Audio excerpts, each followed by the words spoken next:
کیا آپ بھی سوتے وقت بے چینی محسوس کرتے ہیں؟ ڈراؤنے خواب آتے ہیں؟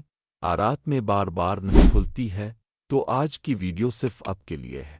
ہم بتائیں گے کہ سوتے وقت صرف 3 قرآنی آیات پڑھنے سے آپ اللہ کی حفاظت میں سوئیں گے اور رات بھر سکون محسوس کریں گے۔ پہلی آیت، آیت الکرسی۔ نبی نے فرمایا، جو شخص آیت الکرسی سونے سے پہلے پڑھے، اللہ تعالیٰ اس کی حفاظت کے لیے ایک فرشتہ مقرر کر دیتا ہے۔ بخاری۔ دوسری آیت، سورت البقرہ کی آخری 2 آیات۔ نبی نے فرمایا، جو شخص یہ 2 آیات رات کو پڑھے گا وہ اس کے لیے کافی ہوں گی۔ صحیح بخاری۔ تیسری آیت، سورت الفلق اور سورت الناس۔ نبی کریم خود ان دونوں سورتوں کو 3 بار پڑھ کر اپنے ہاتھوں پر دم کرتے اور پورے جسم پر پھیرتے تھے۔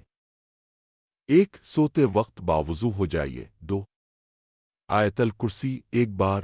3 سورت بقرہ کی آخری 2 آیات 1 بار۔ 4 سورہ فلق سورہ ناس 3 بار۔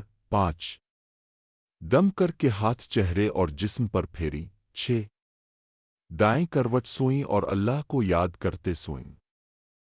اگر آپ کو ویڈیو پسند آئی ہو تو لائک کریں، شیئر کریں اور سبسکرائب ضرور کریں تاکہ دین کا پیغام پھیلتا رہے۔